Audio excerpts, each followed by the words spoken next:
Yeah, so my mate Shinta's come back to drop these off for me for buffing and to have polished in and out. They're going to be a bit tricky, I reckon. So these are quite cool. He's made these out of bronze sheet, hammered them into shape, formed them, and then planished over various hammers. There's a lot going on. He's going to pair them. Once they've been buffed and polished, he's going to pair them up in a way where they fit. And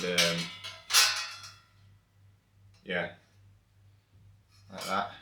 Basically, he usually does a lot of this type of work with a hammered planished texture on it. He's thinking he wants something a bit different. Come to me to have them buffed out with sand, all the hammer marks removed, so nice and smooth, in and out, and then ready for a mirror polish. As good as they can get, I suppose, in the tighter areas. We'll see. Like a pretty dangerous piece, so need to take extra care to not get collared on the spindle with this thing. Hazardous points on it. So yeah, it's gonna be fun. It hurts to pick it up, bloody hell. Might be a bit difficult to get in certain areas. I'll have to see how it fits on around the spindle and that, but figure it out.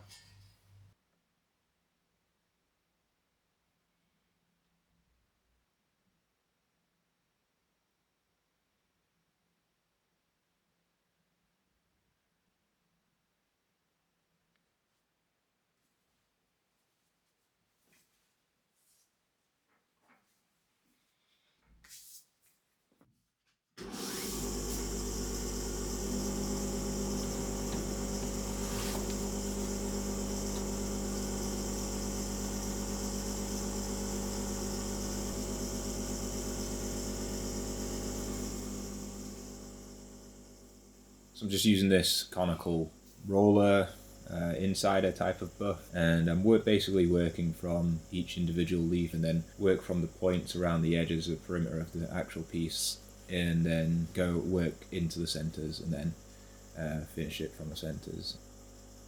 So as you can see, my guard is this cardboard strip basically. It just keeps the excess sand from flying out over the buff, going around it and then coming back at me and flying in my face. Still happens, but it happens to a less degree with this there. So I didn't think I'd need it at first because of the complex sort of shape of the form of the piece. I thought I might need access to get all the way around the spindle, but for certain bits I've needed this guard on, so I've had to just adapt it. Yeah, this buff is quite useful because of the conical shape. It's got quite it narrows down towards the nose, like the point of it. So you can get into tighter radiuses and then use more of the body of the buff to get into more larger radiuses, I suppose. And so as you can see, I'm just sort of making the most of the face of the buff and working my way around the piece. Obviously it's quite limited to how I can cross over the lines with this type of piece because it's not exactly something you can move around the spindle. You can't access a lot of it. You've only got a certain number of ways you can rotate it.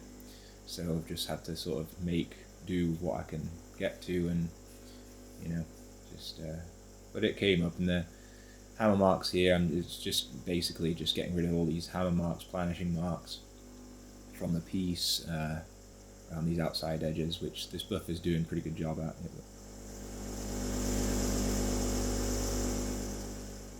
The trickiest thing was obviously holding the piece and then feeding the sand in simultaneously, because it's very awkward, and if you're holding it at a certain point, the weight of it can pull down a bit, and you kind of need to have two hands holding this thing.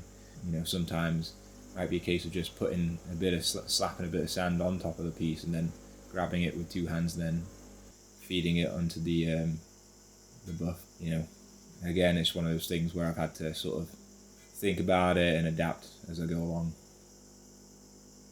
Yeah, well, I'll be getting some people saying, well, why don't you hold it like that, or, well, don't hold it this way, or I could do it like that. Well, maybe. You're not the one doing it, you're just the one watching the video. Sometimes watching something on a video isn't the same as having it in your hands and working with it. So just be mindful of that.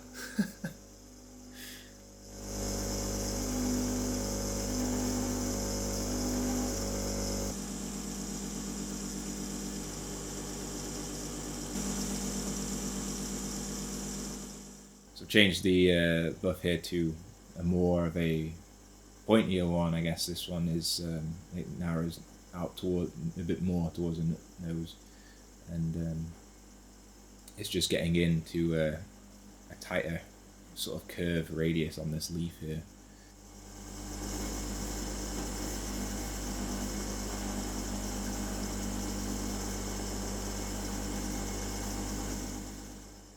And it's basically what I've had to do is just sort of find which buff will fit the best for the part of which I'm buffing, and just work from there. And some of them might have had to trim down a little bit, reshape to get into certain nooks and crannies. Yeah, just keep working the metal with the buffs, and obviously watch for putting in any ridges. I mean, with this one, because it's got quite a acute point on it, you could easily make a ridge by pushing in too much into the nose of the buff where it narrows out. So just got to keep it consistently moving around, and be mindful of that. So I've gone back to the original roller type of insider buff, that I was using earlier, and just finding awkward positions to hold the piece as well. And some of it's had to, you kind of having to buff it sort of blind really, because another part of the piece is covering your vision, or you've got to try and peek over it and see, and you don't really want to get too close either, because that thing catches on some of your fabric of your clothing, and if it gets caught, it's going to pull you in. So I didn't really want to get too close to it, but you got to make do, I suppose.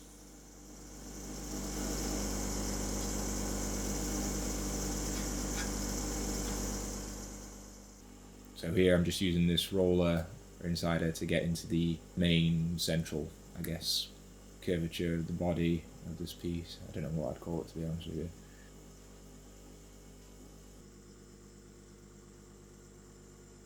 So the bulk of buffing this piece mainly consists of using different types of rollers and insiders, because the piece is pretty much just a curved sheet. Essentially, it's just a sheet that's got a lot of different curves and radiuses too, and just finding the right buffs to fit into them. And because there's no consistent or constant radius to it, it's all changing, it's very amorphic, so it's just getting into all the different little nooks and crannies with these buffs, and then trying to blend it all over.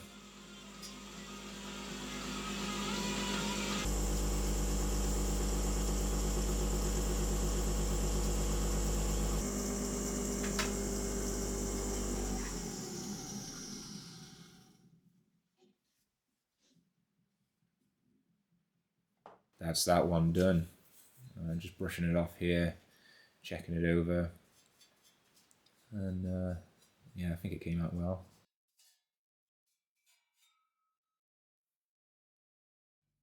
We got number 2.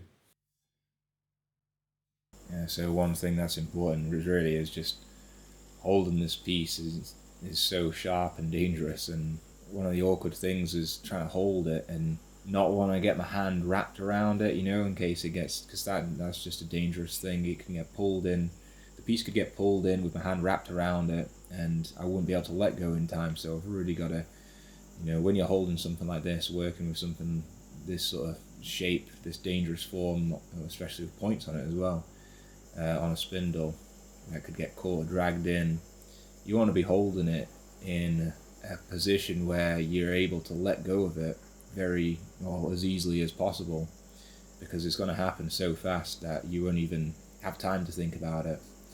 You want to sort of rely on luck more than anything, of it just and hope that it gets pulled out and your hands are free from it. So you always got to be wary about where your hands are when you're working on a spindle, regardless of it being a dangerous piece like this. That spindle goes too fast in it. It's going at 3,000 revs per minute, over 3 horsepower. It'll lull you. It doesn't even look like it's going fast, or it doesn't even look like it's moving. It's going so fast it looks like it's still. So you get used to it, and it lulls you into this false confidence of it. When you work on these things all the time, and it's not a good idea to get sucked into that kind of thought process, because that's how you're going to catch yourself out. So you need to keep reminding yourself about the dangers of working on these types of things, where to hold your hands, where to put your hands. Accident will happen, and when it does, you won't even know about it. It just happens so fast. I've had stuff being dragged out of my hands. Lucky I've never had a bad accident or anything like that, but you don't even know it's going to happen. It happens, and then it takes you a second to realise what's happened. So, yeah.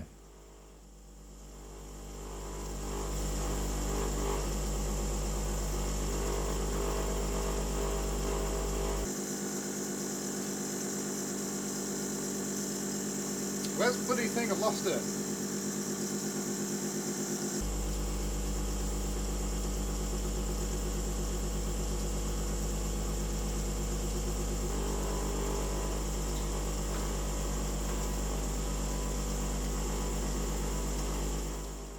So I've changed here to like sort of body buff, and it's a bit bigger, so it covers more of the surface area of the piece. Just having to sort of chuck the sand on it, and then rather than feeding it in directly, because it's sort of a two-hand job holding it in this position.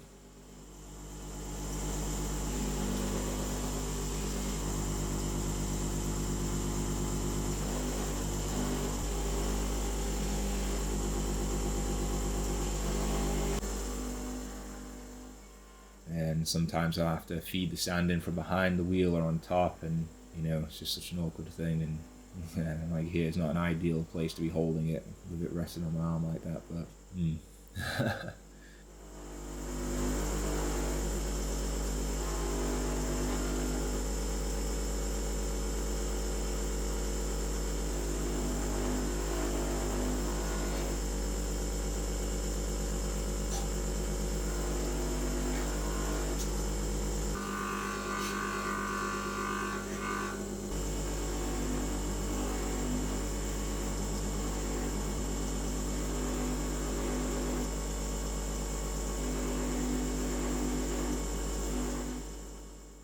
I've got a little like facing off buff, so I'm just using the front face of it to get into this area here. Can't really access it with any type of buff, so these are quite handy for getting in like that. So that's one half done, and I thought I'd change my sand out because it's getting really mucky. When you're buffing any type of copper alloy with a lot of copper in it, copper, low zinc, brasses like gilding metal, and in this case bronzes, the sand just gets clogged up and khaki with all this copper oxide and fine metal dust from the copper alloy, and it just sticks to everything, and it's horrible stuff. And after a while you want to change it out, and it doesn't cut as much either. It starts to wear down and compress itself to the point where it's not cutting as much as it could do. I think as well, actually, I got some stuff in the sand, so I need to change it out. I didn't want it getting caught on the piece, so yeah.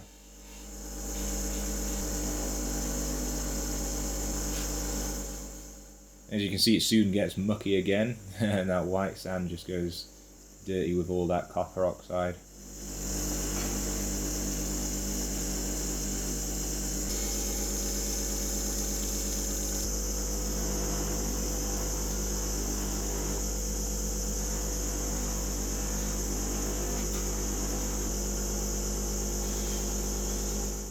Just using a small little roller here, getting to all the smaller bits you can't reach, well, I can reach with the other buffs I was using prior, and it's just really the final touches of it. Then I'll just brush it off and check it over. So there's a lot of people that still think that buffing, or they use the word buffing as a term for polishing, but it's not polishing, it's a totally different process. It's a fundamental process as well to achieving a polish. It's a surface preparation process in which you need to get the finish you want for polishing. And you can do this with other methods as well, but this is the traditional way of doing it in the silverware trade and the cutlery trade, and working with soft metals like this. Well, they're done now. The last one's done. So this is the last one. This is the second one. The other one is with the polisher at the moment. Tomorrow morning I'm just going to give this over to the polisher as well, get a polish and see how it comes up. Very difficult to get into or certain areas, very difficult to get the buffing lines going consistently in one direction, so there's quite a lot of crossing over to do to get it up. But all the hammer marks come out, surface is nice and level, no dips or anything like that. Bloody hell, I've missed a spot. Looks good. Didn't call it myself either, so that was good. Kind of had my granddad's voice sort of in my head whilst I was working on this, kind of telling me to look at where my hands are, or just having the stories told about people getting their hands snatched off or something like that he told me. So that's good incentive to be extra careful on a job like this. Yeah, well, got lots of little scratches, but luckily I didn't get this in my face or anything, so I can't complain about the scratches. That's alright. Some very difficult areas, but got there in the end, figured it out. Bloody hell, look at that. It's spot.